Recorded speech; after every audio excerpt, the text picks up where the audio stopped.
before I lay me down, let's get this off my chest first. Excerpt of my life, I call it my next verse. I'm stressed, keep it in perspective, I'm an expert about this Northwest way of life, hey, it could end worse.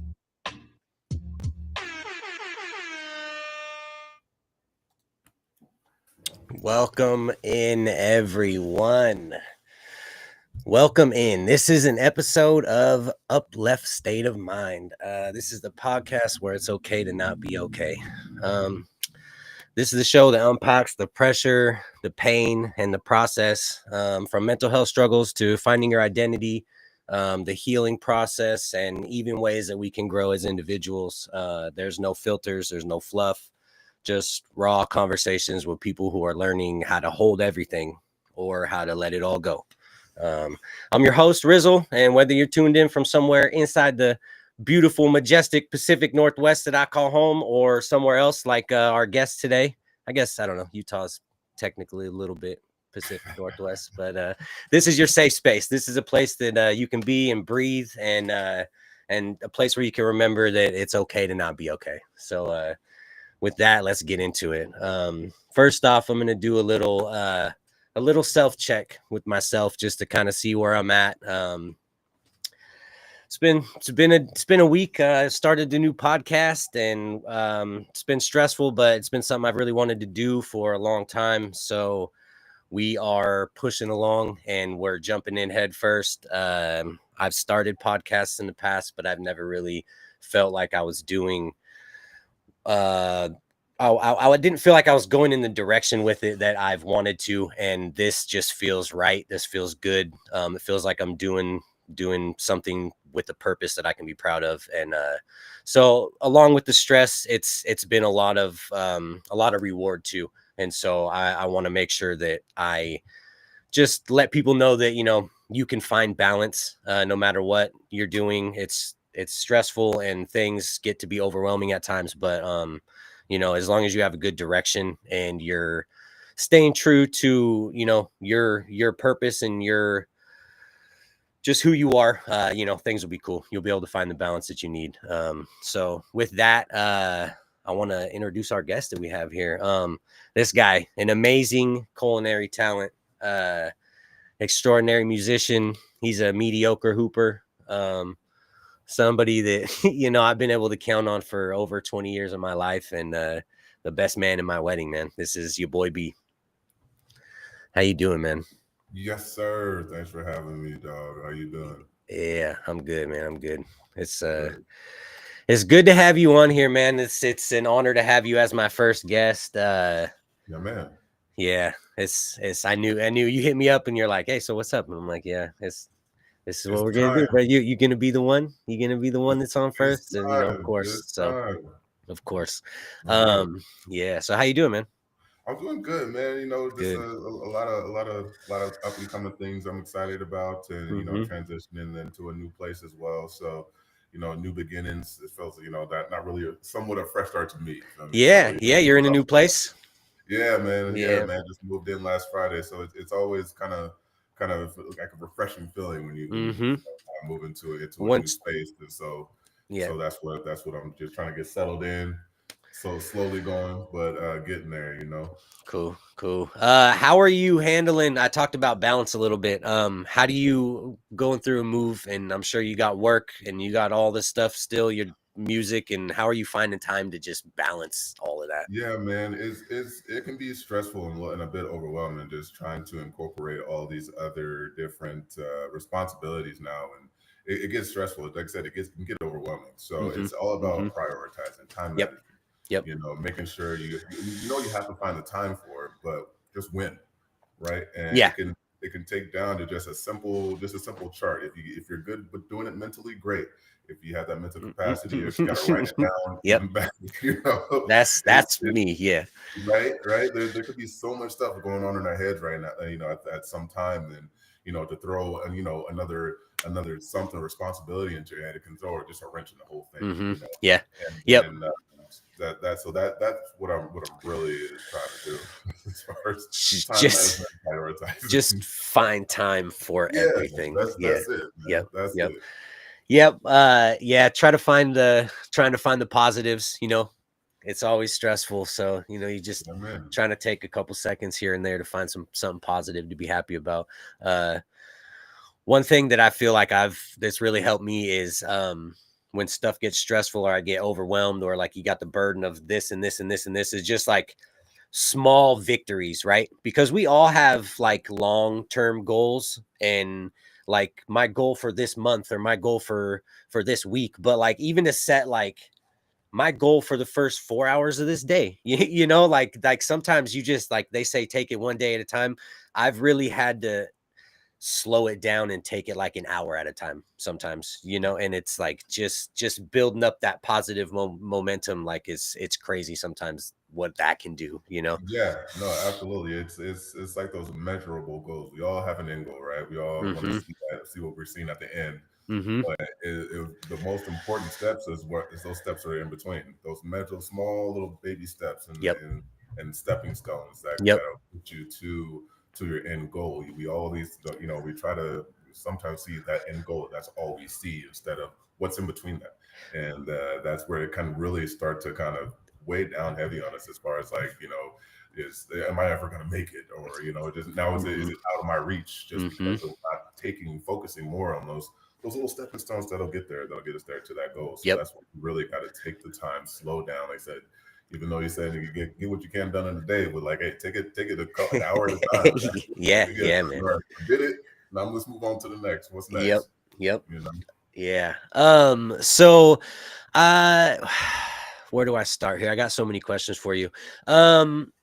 What's been something that I know music has been a tool for you, and we'll talk about that. I got a fly in here.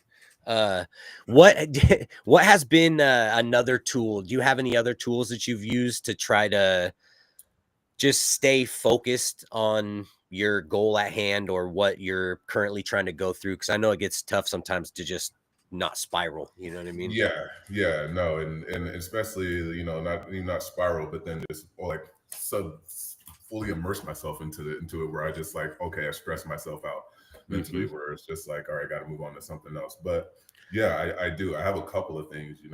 It's I love art. I love painting.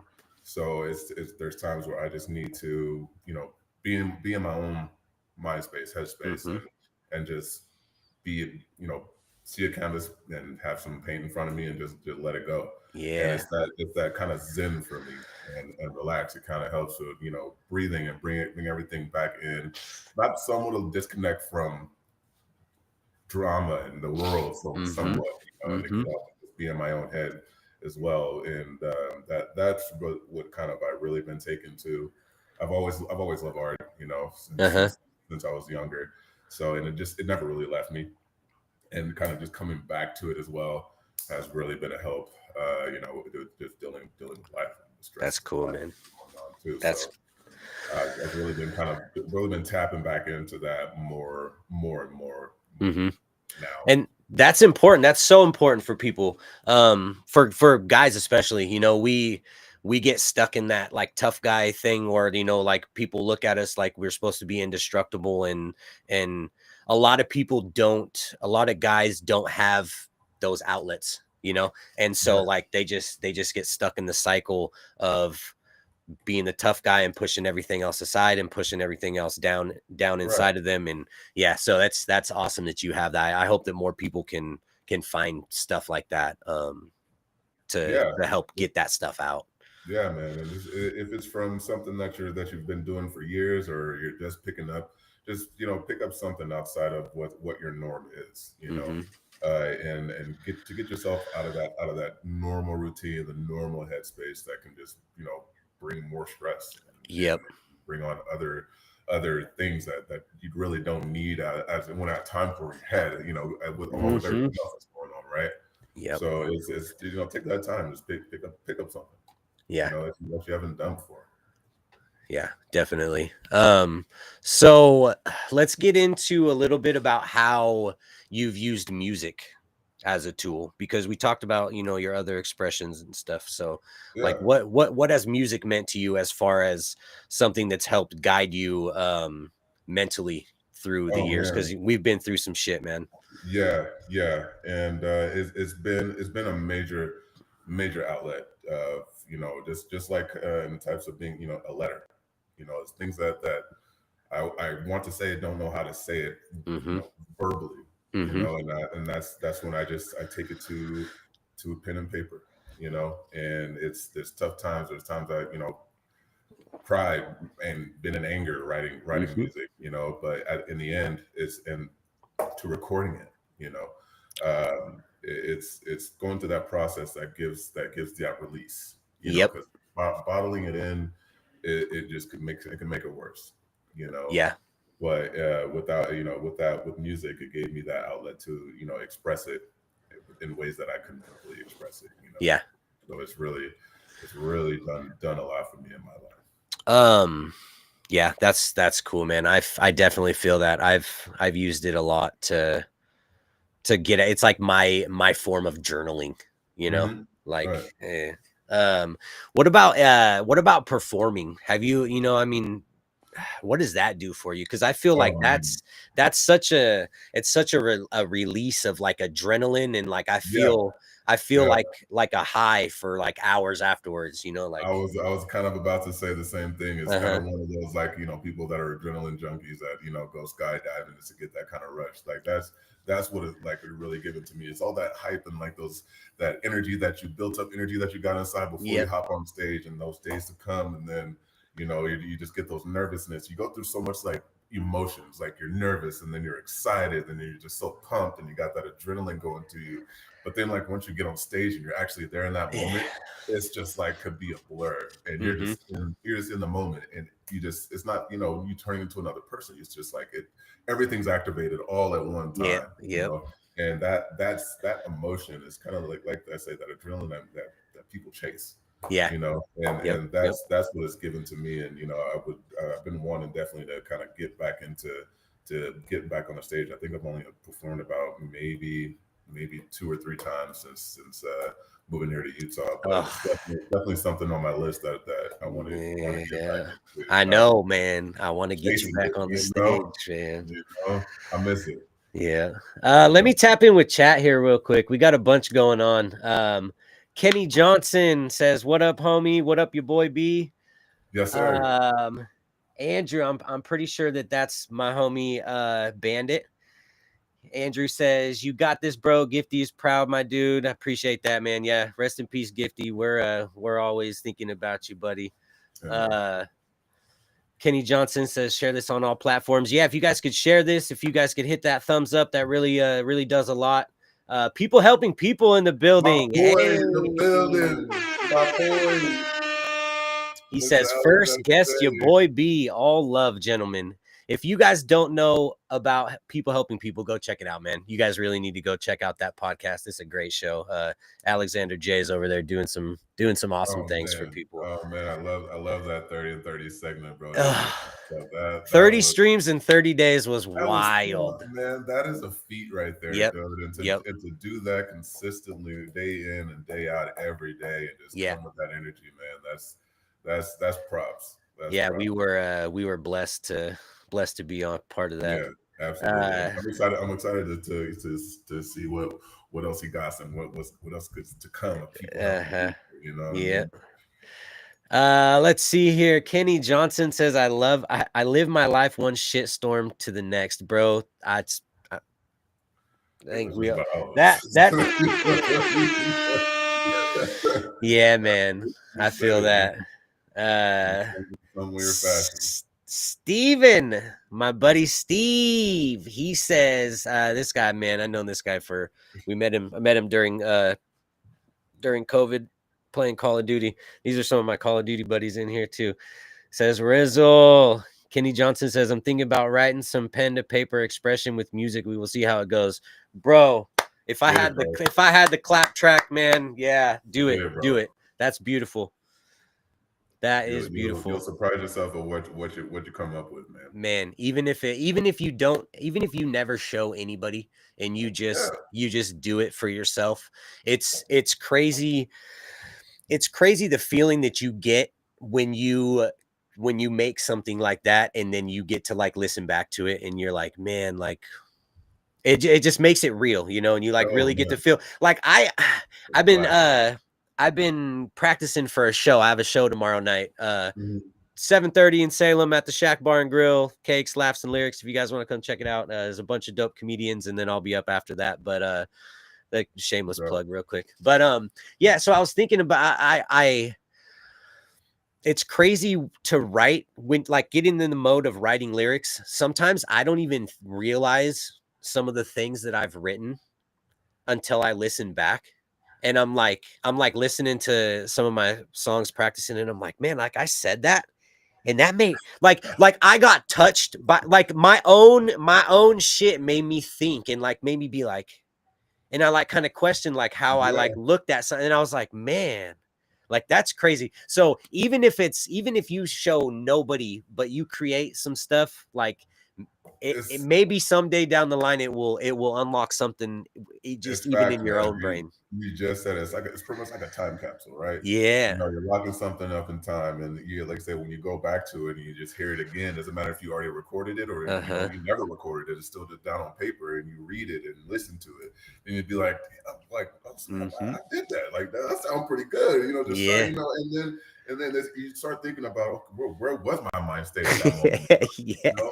And how it feels great. Like, how do I get back to that? You know, it's crazy. It's wild going back and listening to old music because it puts me back into that not like back into that like I'm back into that time, but it like I feel some of those emotions, like it reminds me of the emotions that I was going through and like the things because we made a lot of music, man. We made a lot of music. And so like I have so many songs that I would create in such a small span of time that I listen to and I'm like, wow. Like you can make them like a series, just one big 30-minute song almost sometimes, and just run them together like, and they would tell a story. It's crazy. We made a lot of music that we pretty much that's unreleased yet, and then we just like we'll put down a hook or something, or you know, hit a verse, and then we'll just leave it because we found we got a good library. And that's how music is sometimes. That's how expression is sometimes in general, like whether it's painting or making music or anything. Like sometimes you're riding that creative wave, and then the wave just dies down maybe on that one ride, and so you're like, all right, I gotta wait and then you just jump on the next wave and keep going, you know. But it's crazy. That is a good segue into my next question.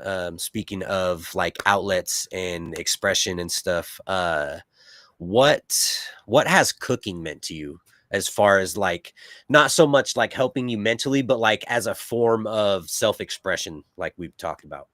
Oh man, it's like it's a couple things, man. And like when I fell into love with food and cooking, you know, I first started off just watching my grandma in the kitchen, you know, super young, and learning the recipes and everything. And then like what really gave me the opportunity to really take it to the next level and me falling in love with it and how it helps me express myself is like, it's that, first of all, it's like that zen. You know, you got to take pride in your work, and that just goes to anything that you're doing, right?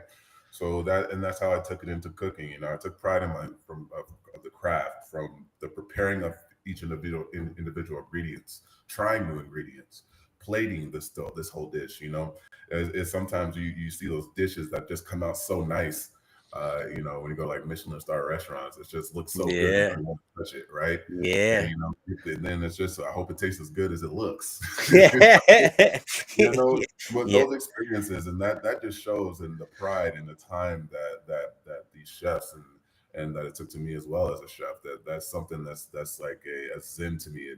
And to just sit there and look at my work that I've done and be appreciative of it, and then get that appreciation and so on, that, you know, that somebody else that I'm presenting it to, and listeners and my audience and things like that, they show the appreciation for it too. That gives me comfort, you know. Then, you know, there's the other side of, you know, just when you're working in the kitchen, you know, and just a fast paced go rush, you know. high volume, just head down, go. You're a machine, and that rush and that anxiety and that, saying that adrenaline is also another thing that helps, keep the motor functions and keeps me focused, keeps my mind working, instead of just being stagnant. And so there's a combination of those two things that I feel, through that with food, and how I express myself, and obviously become me, and your boy B that's sitting in front of you today. Yeah, yes, sir. Yes, sir. You kind of stole my next question. I was going to ask about what like stresses come with a life in the kitchen. I mean, like you said, I mean, you can expand on that more if you'd like. I mean, I know you like just scratch. Yeah. I mean, I just scratched the surface on the stresses of the kitchen. I mean, it's like I said, the anxiety, and some people, that's where some people, they can't handle that much, of anxiety, of a nonstop go, high pressure, high volume environment. Yep. So it's something that you have to, know in yourself, if you can be accustomed to that, and you can handle that. If you can handle somebody yelling, 3, 4, or 5 orders at you at one time, while you're trying to plate 3, 4, or 5 other dishes, and you have to repeat that same order back, right?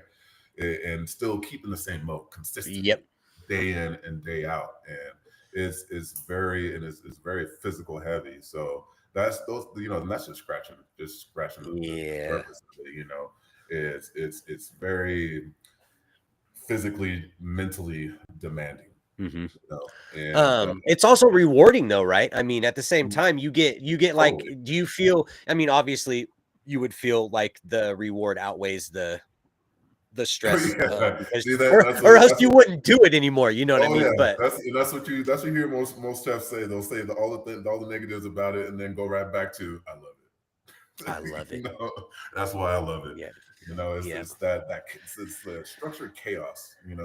That's what a kitchen is, and if you can handle that, and then it's just like I said, it's an adrenaline that I love being in those kind of those atmospheres, and it just, like I said, it keeps me going. And like I said, I love putting out good food, and sexy food. Obviously, that food that tastes good. So love it, man. Yeah. Let's see here. Old Man Burger says, hello there, Rizzle. What's up, Gare? How you doing, man? Thank you for being here. Kenny Johnson says cooking is a love language. Yes, sir. Yes, it is. It is. It's true. Yep. He also says, I cooked for 26 years. Talk about being overwhelmed sometimes. Yeah, I didn't cook for 26 years. I cooked for about 2, and yeah, that's crazy. It's stressful, man. I don't envy the stressful times. That's for sure. I hear you. Yeah. People helping people says, busy running errands while I listen, loving it so far. Question: how, as a man, do you guys allow yourself to be most vulnerable? And what up, Kenny? All love, brother. That's a great question. Really good question. Alex always coming through with a good question. Yep. How, as a man, do you guys allow yourself to be most vulnerable? How do I allow myself to be most vulnerable? I think as a man, it's important to, and we kind of talked about this earlier, but it's important to not, I think in general, like just from a starting point, it's important to not have that wall, or that facade of having to be the tough guy, from the beginning. If you show a little bit of self-awareness, I think, about what's going on inside your feelings and stuff, then that opens the door for you to be able to be vulnerable in, I guess, a controlled way, instead of, because we've all become vulnerable from situations we had no control of, and that's a scary feeling. And so, yeah, I think just being in control of the circumstances, controlling your emotions, knowing that it's okay to not be okay, and just, being open and outward with how you feel from the beginning, Yeah, I'd agree with that. I think coming from me is just like showing, being humble, and putting your arrogance aside. So like I said, there's times that we go into situations we want to be the man, and try to feel like we know everything, but just learn when to be humble, take direction, take constructive criticism, and not just try to be like, oh, I'm the guy, I'm supposed to know all this, and then because it can go either way. You're going to be harsher on someone else, or you're going to be harsher on yourself, right? Yeah. And both is not good. So just be able to be humble. I think that's and listen and like I said, take good criticism, Yep. constructive criticism at times, and just take it in. You know, where we all don't know everything, so you got to be able to be open enough to take Yep. that. Yep. Yeah, definitely.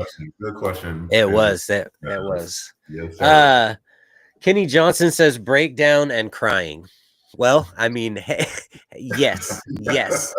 That there is always room for a good cry. I'll be the first one to admit that Black and at white. times, man, I find myself driving down the road, and I won't say necessarily that I mean, I feel at times maybe I could cry a little bit out of nowhere, but like just yelling, I'll like driving down the road and you just get a good, just a, you just let it go for a few, like that, just that release right there is enough to like just kind of Yeah, kick no, in, absolutely, and it goes all the way around. I mean, there's just when you it's like when you lose a loved one or something that just hits you, something sometime in your life, there's a memory that comes up, and it just hits you really hard. Don't feel like you got to be a man and suck it in and suck it up, Yeah. and Yep. move on. It's okay. Like I said, break down and cry.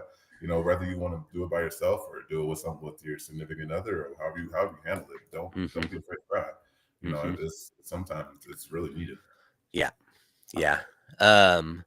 We got another good question in here from Andrew. He says, while being vulnerable, how do you allow yourself to reduce your anxiety? I.e., ground yourself. I got the heart thing in the moment. Ground yourself and overstimulate yourself and allow your thoughts to no longer ramble. That is a great question also. And I think the most important thing for me is breathing. I have found I've dealt with panic attacks and panic disorder for over half my life, 20 years, 20, 21, 22 years. And there's been segments of my life where this fly is driving me crazy. I am man.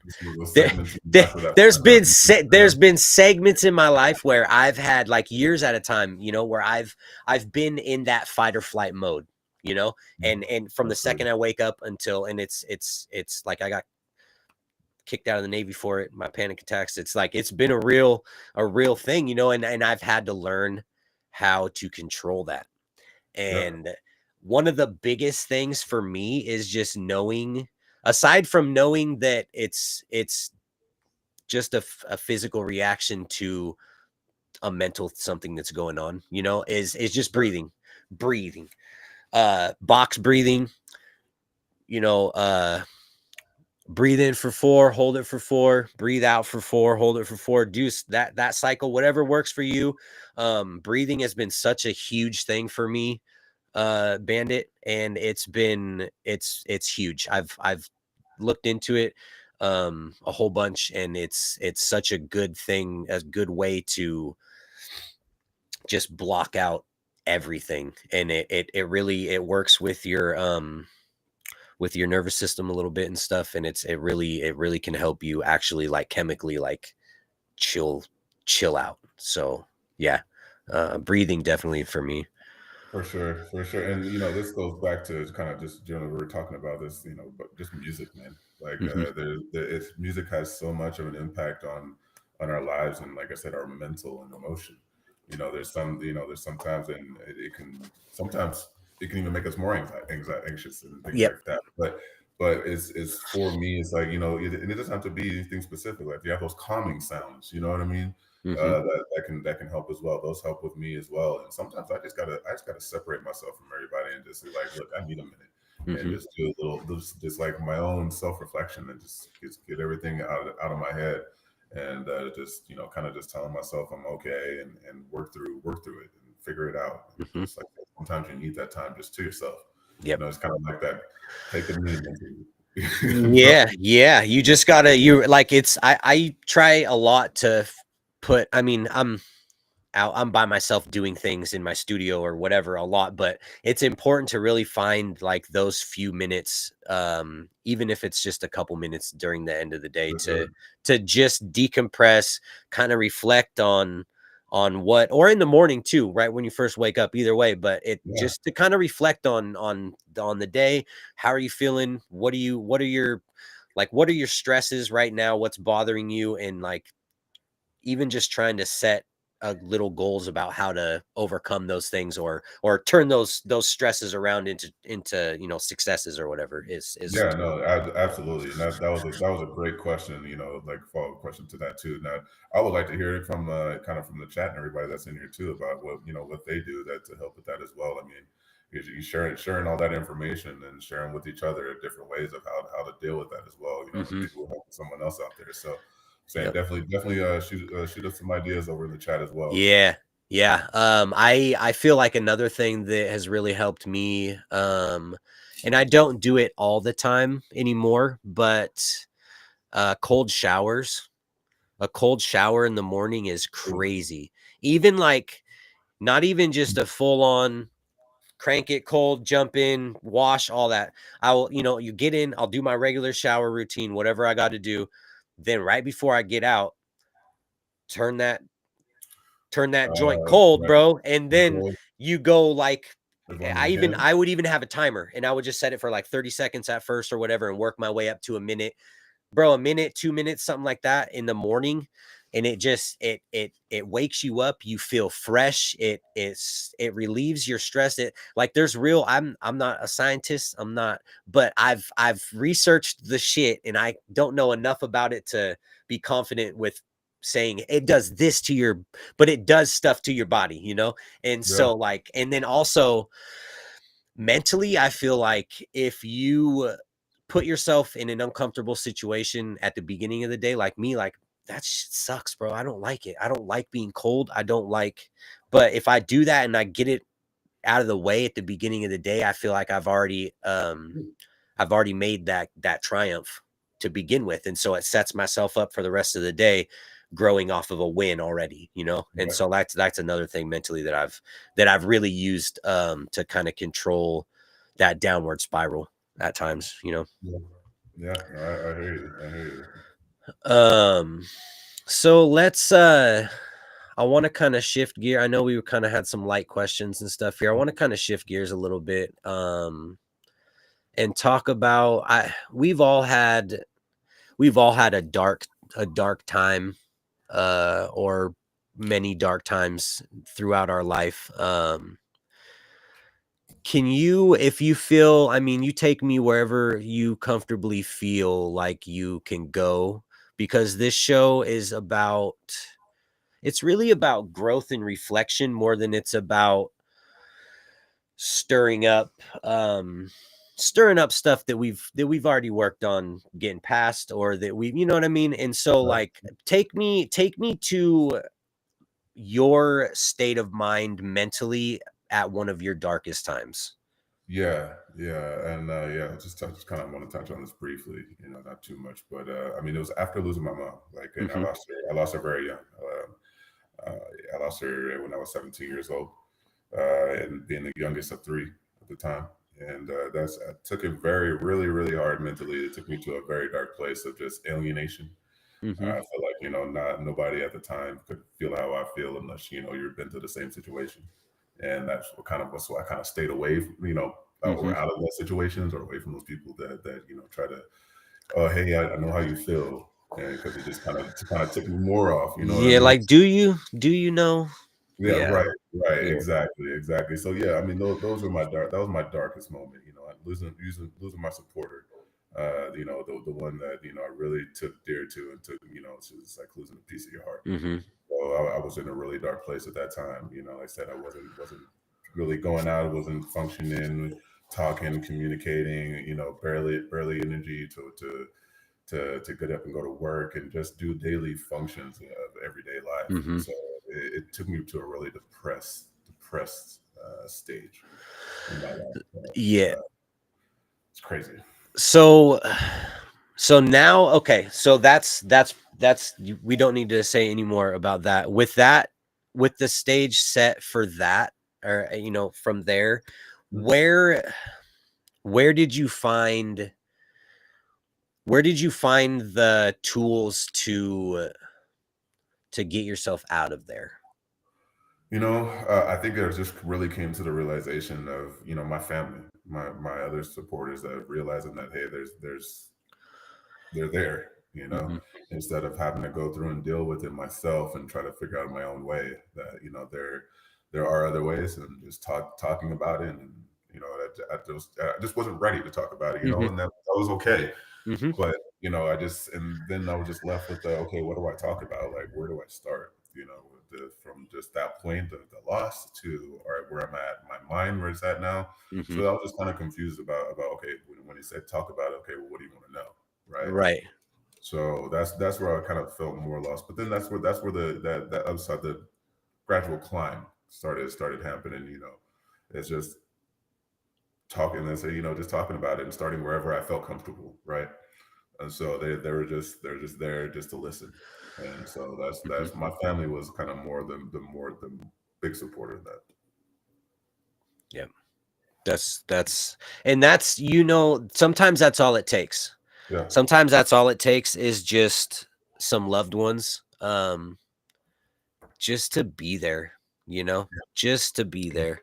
I lost my mom too when I was 16, and I feel like that is one of the things that really we have connected on. I feel like that's kind of one of the things that we've bonded, and why we've been so close over the years, is because we both share that loss, and that, we've been there. Like, yeah, like, yes, I do know how you feel. You know what I mean? Right. Like, I do, Right. bro. And Exactly. so, like, exactly. But I feel like I personally, I put on that tough guy thing when my mom died. And like, I sat there and I didn't cry at the funeral. And part of that was to be tough for the rest of my family. Because everyone else wasn't tough, Right. everyone else wasn't. And so it was, I felt like it was my job to be the tough guy, but like that, I feel like that, didn't allow me to grieve like completely how I needed to. And so, yeah, just kind of same thing with me, just talking about it. Even now, even this now feels therapeutic to me. Just talking about it, you know what I mean? Because I feel like I haven't done it that much because of trying to be that tough guy. And then now it's been so long since she's passed that it's just kind of what it is, you know what I mean? And so, like, if I could tell people in the chat, like, if you guys, it doesn't matter how long it's been since you've gone through something, like, if you still feel like there's those feelings inside, like, it's super important for you guys to talk to somebody about it. Yeah, you don't know, like, you don't know, like what we were talking about, like what I talked about with Alex on his podcast. You don't know the questions that you need to ask, or that you need to be asked, until somebody asks them, and that's such a crazy thing, but it's so true. And so I hope that if anybody out there is going through stuff, that they can be asked those questions, they can find those questions. Yeah, no, absolutely. And kind of diving more into that as well, just kind of, it does, like I said, it doesn't have to be, like I said, for your family members or someone like that. And it could be someone that you don't know. If you feel more comfortable with, not talking explaining that to your family, or whatever you feel about that, it could be someone else. It doesn't have to be someone that's your family member. Like how me and Riz have that connection. But we still felt at some point in time, we still didn't want to talk about it to each other. So, that took us some time to get up to that. To even feel comfortable about talking to that. And of course we got emotional, but hey, we got to it, we got up to it, and we talked about it, and that's important. It built us a more closer connection, brotherly bond too, as well. And saying you never know what you're going to get out of it for yourself, from there too. So there's a lot of gain in just talking about it, like Yeah. I've talked to multiple therapists, you know, with by myself. I've gone with close family members to talk about things and figure out, even if it's just to have somebody there that is a neutral listener, and that can just hear you guys. If you have somebody in your family that you need to maybe work some stuff out, take them with you. Go and go find somebody that you can talk to. It feels so good to just talk about stuff, and just maybe that person just sits there and listens the whole time, but just having that person there, you guys feel comfortable enough to work through it, knowing that if things do get tough in the conversation, that person is there for you to help you guys navigate through. So man, it's all about figuring out what works for you. You're not going to know what works for you unless you give it a try. You do it. Yep. Right. I want to tap back in with chat here for a minute. You guys are going crazy. Kenny Johnson says controlling that fear and recognizing it. Something in the shower. Yes, in the shower for sure. Oh yeah, talking about the anxiety thing. Yeah. Without it snowballing. Yeah, the anxiety. Yeah, definitely. It's important to find tools that work for you to control that without, like, just, like he said, snowballing. Like, there's times where my panic disorder is so bad that it feels like my brain is just spinning and it's just holding on to that one little thread, bro. And at any time, like, one little thing's just gonna make it, and I'm out of here, bro. Like that cool shower thing. I'm kind of scared about it. I don't know about that. That's too much cold water on my body. So I don't know. I might give it a try, but it probably will be about 0.5 seconds. Yeah. Just have you gotta start somewhere, man. Just real quick. Andrew says, as someone who is on the spectrum, didn't get my official diagnosis until April, 45 years. That happens too. Like that's crazy. I'm glad you found some answers, Andrew. Reducing my anxiety triggers has been a huge struggle for me. My relief of late has been building my personal relationships with my family and friends. Yep. Exactly. That's all you can do. If that's what works for you, then family and friends are huge, and just focusing on those positive it's a good place to start, man. Those positive relationships. Kenny Johnson says, how does one deal with PTSD from childhood? I think just like what we said is what we were just talking about, kind of, is trying to identify what you need to get out. And I want to remind people that I'm not a trained professional. I'm not a mental health doctor or a therapist or I'm none of those things. But what I can give you guys is my experiences and the things that I've learned trying to figure it out, figure my way through it. And so life. Yeah, man, I feel like anything that if you're still holding on to, if you still have those things from childhood, I think a super important thing would be to find out how you can communicate those things to someone, to start to build that confidence that that those things are in the past, and that you're growing and you're going forward, and you're working on yourself now. And absolutely. And then I would say also, like, once you figure out what it is that's the cause of that, then I think the next step is, and it could be a hard step too in that process, is figuring out who to talk to about it. And trying to find that right person. Like I said, it goes back to what we were just discussing. It could be a family member, close friend, or just a therapist, somebody that's randomly that you don't know, that you would feel more comfortable talking to before you go to your family and friends. That's figuring out that part first, because what you know it is, but it can change how you're going to explain it and what you're going to say if it's going to be from your family to your friends to a random person, right? Mm. You talk to a random person or a therapist, you don't care, they don't know you, they don't know them, you have no ties. But then, are you going to say that same thing, being that honest to your friends and explaining that to them and your family? Right, so right. It's all about how you feel going into that, and because you have to get past it, you got to be honest. Mm-hmm. Put it all out there, and when you're ready to do that, deciding on who you tell that to is kind of the next step, which can be hard still in its own aspect. Yep. And that's just that's part of just being vulnerable and knowing that it's okay to be vulnerable, Exactly. Yeah. Michael Pala says your guys' music is my therapy. Hey, I love that. And Bear, I love that. I appreciate you. Kenny Johnson says, I appreciate the experience, strength, and hope.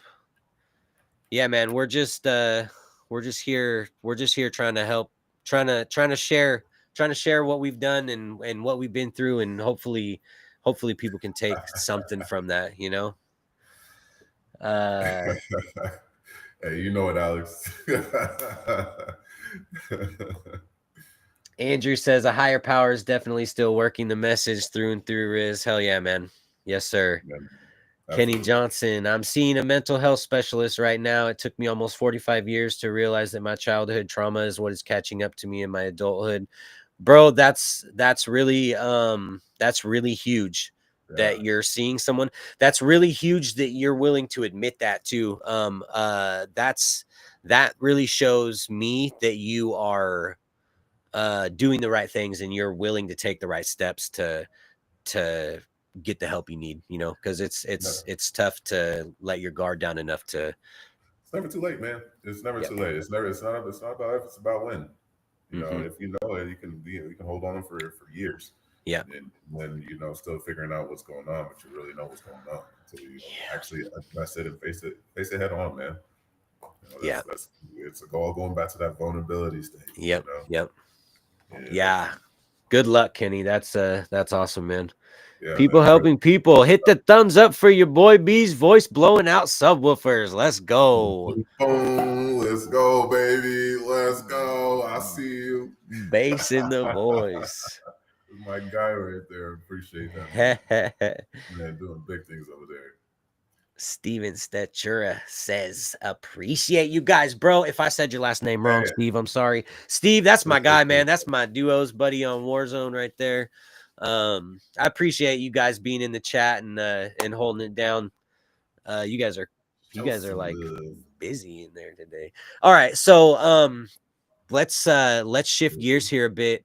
And now that we've talked about that, you took me through a dark time.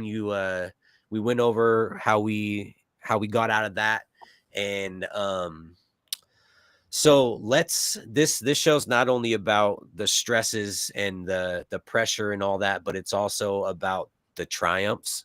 And so take me through your proudest moment.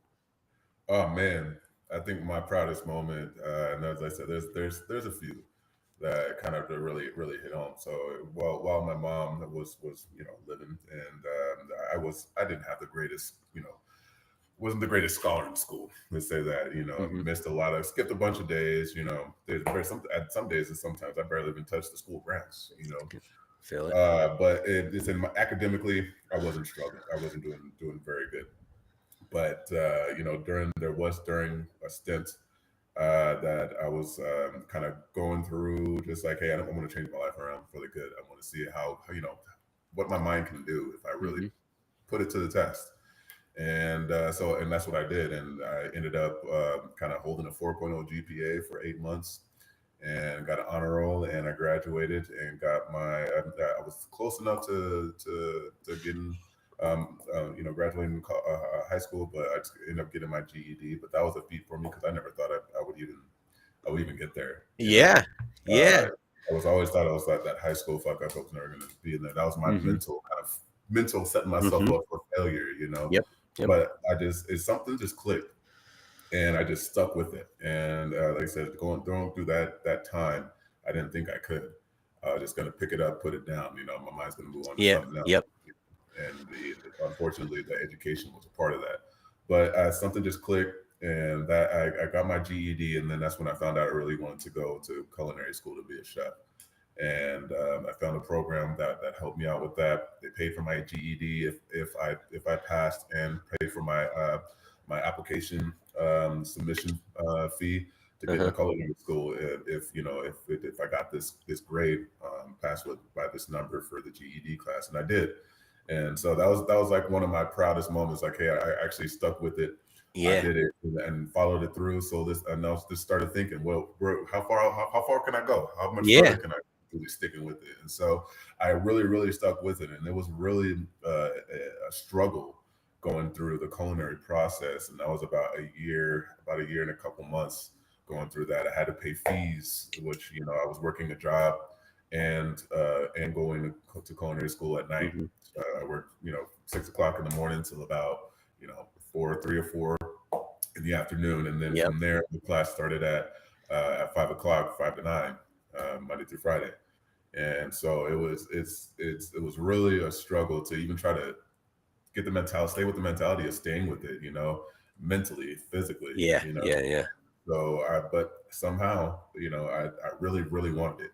And that's how bad I wanted it. I made sure I got up and even in times like I'm too tired to go to culinary school, stand on my feet for the next 4 hours. Yeah. And doing that. So there was a lot of chances that I could have given up. But I didn't, because I wanted it so bad. And then that whole changeover was just gave me an insight to my own mind of how when I'm determined and you want something, how far you will go to get it. So that was my most proudest moment, is kind of that whole changeover from mentally and wanting something, and getting that and getting my GED, going to culinary school, sticking it through and graduating, so that I can quit my job that was just a 9 to 5. So I didn't enjoy doing to, hey, now I'm getting into something that I love. You feel me? Seeing the goal, putting it into motion, and then achieving that goal, man. Yeah, and this guy kind of goes back to that. I appreciate it. Thanks, man. And it was a big feat for me, man. That's what it goes to. Like the end goal for me at that time was get out of culinary school, graduate culinary school. I didn't think going here to fail, Right. And so that was the end goal: get out of graduate culinary school. But then those little feats, those little manageable goals, stepping stones in between to get there, is what I really mainly focused on. Is all right, let's get through this trimester. Let's get through this. This is what I'm struggling at. This is what's they're seeing that I'm gonna hold me back. Let's focus on that to make sure I get to that next course, that next class. That GED test. Let's focus on passing that. It's all those little measurable steps, that I'm focusing on, that are in my, my focus. Besides that, that ending goal of just graduating culinary school. So that's what helped me do that focus. I had postage stamps just kind of on my binders and notebooks. Do this. This is what's coming. This is this. Prep for this. This is this. And then I did at the end of this notebook, in my binder, graduate culinary school was at the end. So you never turn to the end of a binder. Until you get there, you know what I mean? And that's what I wrote on the end of that binder is like, graduate culinary school. That's awesome. That's it, man. And it happened one day. Tore that little cardboard out at the end and made it to the back of the book, man. Did it, baby. It did it. That's it. That was my proudest moment, walking across that stage. That's beautiful. That's beautiful. It was amazing. All right. Well, I got a couple more little questions for you as we wind down here. I am curious, do you have any, like, I know you said you don't necessarily like the cold showers. Do you have any self-care routines or anything that you do to try to keep yourself focused, keep yourself sharp? I mean, it's not mostly of a routine that I do. Like, I don't do it faithfully every day as much as I would want to and as I should. It's just kind of just looking myself in the mirror, just telling myself, hey, look, whatever today brings, you're gonna handle it. You're gonna get past it. Because at the end of the day, you're gonna be right back in this bathroom or in this mirror, looking at yourself. Look, you got through the day. Now let's get some rest and get back to it. So it's kind of that looking at yourself in the mirror kind of thing, just facing it and facing yourself and just getting yourself through that mental kind of affirmation. Hey, you did good. We got through the day. And before you go to bed, and then when you wake up, hey, let's get through the day. We're here. We're wake up. We're breathing. That's it. Like I said, I don't do it as much as I should and need to, want to, like to. But those things, and it could happen randomly throughout the day. Something stressful happens. You got to, or you get to have a bad day, and you just got to take time, take a breather, and like, look, it's good. We'll get through it. Yep. It's only temporary. It's not, don't let it ruin the whole day, kind of thing. So this. And I don't know if it's really a routine, but I would like to call it something that I fall back on. Oh yeah, definitely. That's cool, man. That's cool. Yeah, those are important. Stuff like that's important. Just little, whatever it may be, little things that you can do. I'm guilty of not necessarily sticking to routines that I set up for myself, but I feel like my need for them is kind of more in waves. It comes and goes. And so I'm pretty good about knowing what I need to do, like when I need to do it. But yeah, like you said, I'm not doing it's almost like every day, It's almost like those light prescriptions when they say as needed. Exactly. Exactly. I mean? Yep, exactly. So all right. One more thing here. So on this show, we like to advocate for mental health awareness. I feel like that's kind of my thing, Sure. And what would you say is something that you advocate for, or that you I was more like the kind of on the depression side, because I said I've been through it, and I have never really actually been openly talking about it, and how, besides just being on here for the first time. So and I do feel comfortable talking about it, and I think that's something that everybody that's possibly going through it or trying to find a way to work through it, it's just talking about it. So I would like to advocate for those of just going through depression, trying to figure out how to navigate it, and there's ways to. You just gotta get out there, and when you're ready, when you're ready, just get out there and just find something that works for you. And it starts with talking about it. Yeah, definitely. Kenny Johnson says, I think creating a family was my biggest accomplishment, and finding new friends and connections through you guys. It's hard to find good friends. I keep my circle small like a pen dot. Yeah.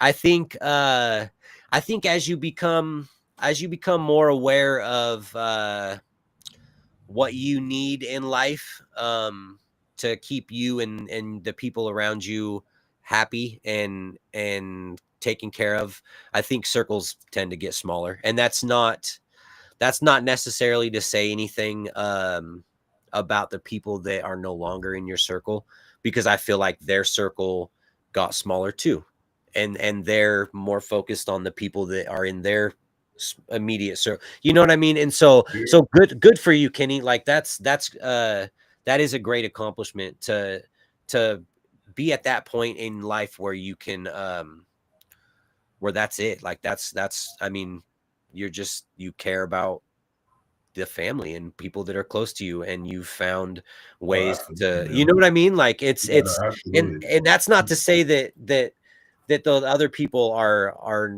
you don't care about them anymore, but I mean, people only have so much to give. And I think kind of what I get from what Kenny's saying too, which is it's a great comment. It goes back to the term of misery loves company, right? So it's who you surround yourself with, and like I said, it could be those old friends that you feel you need to move on from whatever's been going on, and they want to just keep you down in that kind of misery state of just hey, I'm right there with you, and it's you want to surround yourself with positivity, with somebody that's on that same level of building that mental positivity and healthy relationships, and not just kind of be constantly just be in a state of depression, being down. So it's surrounding yourself. You need to separate yourself from those people, and so be it. It's if that's what's going to help you, because when it comes down to it, you're ground zero. You and yours. So that's why I heard today. A great comment, man. Appreciate it. He also says, going to the gym is starting to be a routine for me. but not to be a meathead. Yeah. The gym is great. The gym is a great outlet. Before I messed my shoulder up here a year and a half ago, the gym is such a great form of release and outlet. So yeah, that's cool, man. I would say it comes anything kind of more physical. Being active, like going on hikes as well, like nature hikes, like doing that as well, and getting in the gym for sure. But you know what I'm saying, some of that's just stimulating. Going on a walk when you know. Yeah. Absolutely. Michael Pala says it's not the size of the circle that matters, but the quality of those within. Yes, sir. Right on the money. There's a dick joke in there somewhere. I'm sorry. That's I'm just laughing right now about it too. That's the outtake for the show. Get away with that. Yeah. No, seriously though. You know, it's not about how many friends you have or how many, you know, how big your friends list is or anything. You know, it's about who you keep as your company. You know, and so Andrew says to build upon it, get more information and professionals out there is my dream, especially spectrum professionals and outlets to get more diagnosis granted for those who might not be able to afford it. The cost for testing. Yeah, definitely. That's great, man. Especially for those that can afford it, because it can be so, just from there, it can be so out of reach. It's tough. You know? It's tough to find good mental health help, you know. That you're just not another case. Yeah. That actually want to help. So that's in that is I can definitely understand that too as well. Yeah. So, for sure. Kenny Johnson says this podcast has been great. Much love to you, homies. We love to hear that. Much love to you too, man. Yeah, this is different for me too as well. Like, you know, going through all these subjects and talking about this. Like I haven't talked about that for a long time. But, you know, it's just kind of like that being okay with it and explaining it and talking about it and opening yourself up to vulnerability. Well, and that's what it is, being okay, not being okay, exactly, you know? Which is it's a great feeling. And, you know, a lot of us, we should be doing that a lot more. More. Yep. You know? So as we close things up here, is there anything else that you want to leave to people?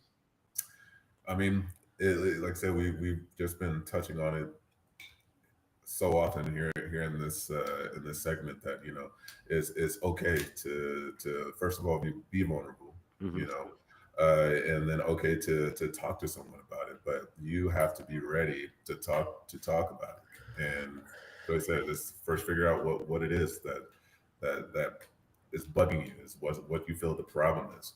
Then once you get that, I said, find somebody to talk to. I said it doesn't have to be a family or a close friend. It could be a therapist, but you got to feel that you got to go to that person that you feel comfortable talking about it, so that you can be yourself and be honest. And because it's not going to go how you want it to go if you're not honest and you're not comfortable. You know, so it probably won't go how you want it to go, even if you are honest and right. So you got you won't know unless you try. You know, you can't say it was a failure because you never did it. Exactly. You know, so get out there. That's the first step. Don't be scared to take the first step. Like, whatever that may be. You gotta find it and make it your own. You know what I mean? And then thanks for having me on, man. I appreciate you doing this and bringing it back, baby. Yeah, man. Man, there's so much goodness going on right now, and like between what you're doing and you know, we got a bunch of great shows out there, a bunch of great live streaming and podcasts coming up. So I hope we need to see more of this. You know, and bring this stuff to light. And it's good things, and I'm really excited about the future. You know, saying with everybody that I got, like, really excited. Man. Appreciate you, man. Appreciate you. I appreciate you being on here, man. And that's it. That's what we got. We went for an hour and 10 minutes, and we were vulnerable, and that's what it's about. And, you know, I felt like 30 minutes. I thought we were still going. Yeah, man. No, it was an honor. I'm blessed to have you. I'm blessed to have you in my life, man. I love you, bro. Yes, sir. And thank you, everybody, for being here. We will catch you guys next time on UpLeft State of Mind. Yeah, man. Go support your boy on that show tomorrow too.